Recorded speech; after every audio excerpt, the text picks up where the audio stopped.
mbu bali ku ambassador wa Germany era bategese okwekalakasa ngenda kuzomwezi 5 abapiraawo mbu lwaki ambassador wa Germany yeyingiza mu nsonga za Uganda. Piraawo tekiikirira Uganda, piraawo ekiikirira family ya Museveni. Kakati ffe bana Uganda bali oppressed. Abamatidde ensonga z'omusajja zino ze yakonyeeko n'akugamba human rights mulekerawo ziviolatinga. Era ekintu kino kyasise UN okusembererawo. Osegera nesembera nemugamba Seberi etteeka togeza kubanga nakugambye UN it has come to stay. Egenda kusigalawo. Either egenda kusigalawo under responsibility to protect oba sikyecho egenda kubeerawo nga mediator. Mediator. Eri mediation is excellence Kyagulanyi yabagambyeko meaningful mediation UN kyegenda okukola. Kubanga kyalemye mu iPod. Kati either agenda bile kaba agenda mu mediation oba sikyecho egenda kubeerawo as responsibility to protect. Gwe muna Uganda wena sawa eno oyina immunity ya UN. You are protected by the UN. Toda mukutya mu 7 tada mukutiisa. Kubanga neteka lya badaga okutwaliyako mu court martial. UN yamugambye togeza. Akati bo bamulinze bulinzi kulaba chicha zaako. Ne wana akikola gwogenda kubeera protected. Mugenda kulaba ne ku sanction nga zivuga. Bulijate mwaisonga sanction. Size mulinda kati mugenda kulaba kubanga nagambye no stage ba police makers bali mukulwanagana ne system. Chovola wakati utalo mutandise okulula ba direct. Luli badde balwanira munda nga byembalaga temubirabako kati balwana direct ne system. System ki dictatorship oba fake democracy. Kati ba police makers bebali mkwe kuba yensonga wachi mulaba muhozi ne ki government kyabwe echa family yabwe babadde balina okusinkana muhozi which is deep state. Then balwanagale nani ne ambassador wa America kakati ffe bannansi tugamba luno lutalo tulusuubule tuluyingire mutugenda duyingira mututya mukole posta nga muwana mwebaza ambassador wa Germany okutuyirawo omubiri kibalume paka ngenda kuzomwezi 5 guzikire tugenda kuba tumaze ffe bannansi tumaze okulaga side yaffe. Piraawo te representing affe nga bakola ku ikapu ku mafuta naleta abaana b'essomero ne beekalakasa naye mu already mwali mumaze okulaga ti amafuta muli ki kyekyo kati ne bimulema nakatana gasima pipeline tenabagendayo. Then ne tujja ku ambassador wa America ya mulema kati yesimbye muono naye tumuyimirira tumuyirewo omubiri tubalemese buli kye baagala. Uganda yakufundamu otegere ekintu kino ono gwe beesibyeko bananga abantu bano basiru. Omuntu ono gwe baliko ekyo Kagame naye yakikola najja n'ekibalaga wano nga akikoze. Bakotinze Vienna Convention ne mukumala okukotinga Vienna Convention ate bagambye basazeeko military cooperation wakati wa Uganda ne Germany. These are fools. Bano basiwa ate balowooza nti basirwaza banna Uganda. Lwaki bakoze ekintu ekyo? Baagala kulaga banene ababakkiririzaamu abagala okwesimbawo ku kaadi za NRM. Mbwa atukyayimiridde naffe weetuli. Kubanga kalu kali kaabasala ne kaadi bazeegabira bwegabizi teri yazeesimbako kati batekawo bufaiti ti eno balwanyi basika attention mu kaadi zaabwe zikyatunda. Naye kaadi nyanya nvundu kaadi za NRM nyanya nvundu.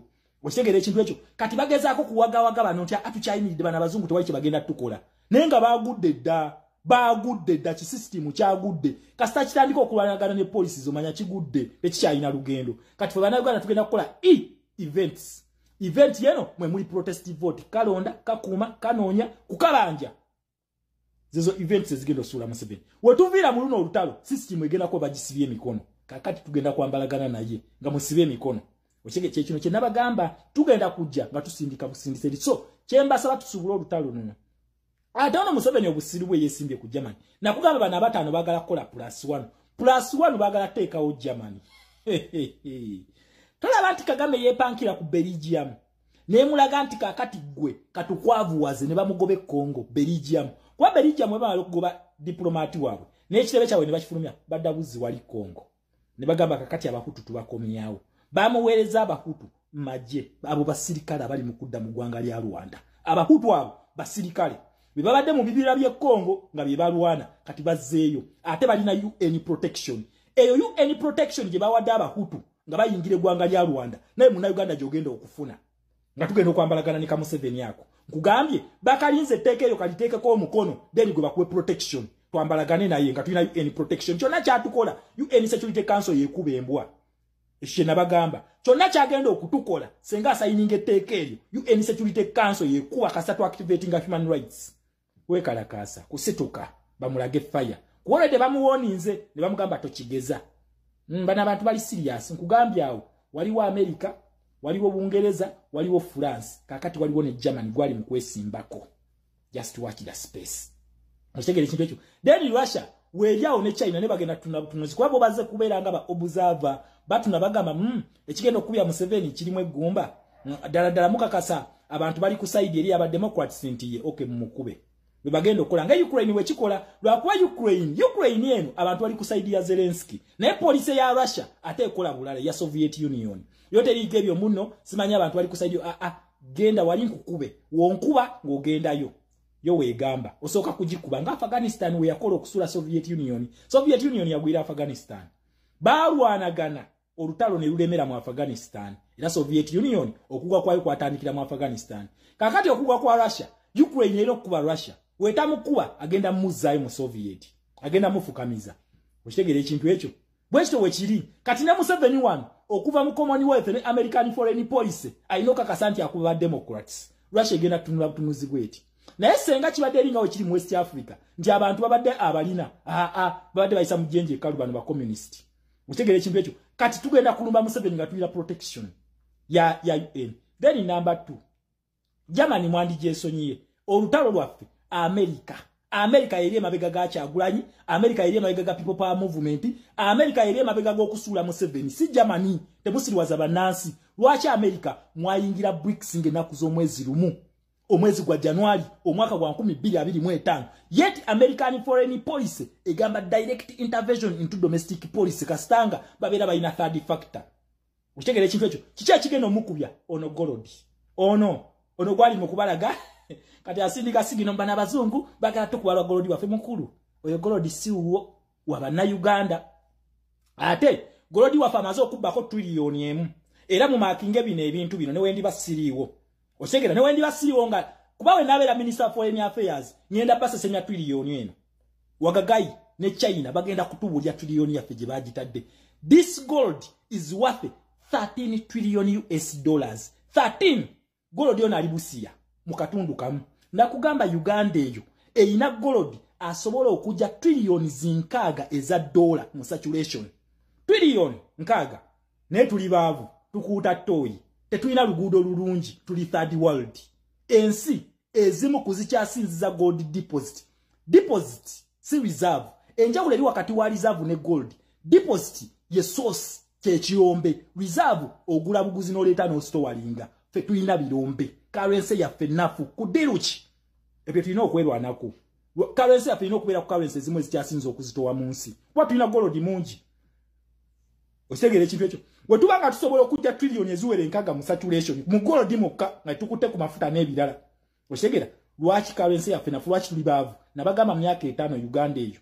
mu Africa ezo South Africa ne Nigeria zina kubanga tezina kye zitugamba ezo naye tulina abantu abasiru abatuusaabo mukitegere ekintu ekyo kati Golodi oyo yagenda okukubya then number 2 ng'ennaku z'omwezi 15 mwayingira naamu era Bungereza ayita His Excellency Kyagulanyi ku kitebe kyabwe ekitante ne bavaayo ne bagenda e Bungereza mu House of Lords oba House of Commons nga Lord Bellingham yakulembedde okusuula kakati Germany ojagazaaki lwaki togoba Abangereza n'Abamerika lwaki tobagoba kati bali kubina enkwene enkola wakikere gwayikiriza gwakoleggwako kati balaba Germany ye munafu naye gwe mwerijjamu temumumanyi temumumanyi so bana Uganda we are rallying behind Germany fete tuwagira ngako dictator nze nabagamba fo okufugibwa Museveni tuddeyo mu colonialism ba colonialist batufuge kuba tujja balwanyisa abo nga kyangu nnyo tugenda kwesa Vienna Convention zani mu rightful way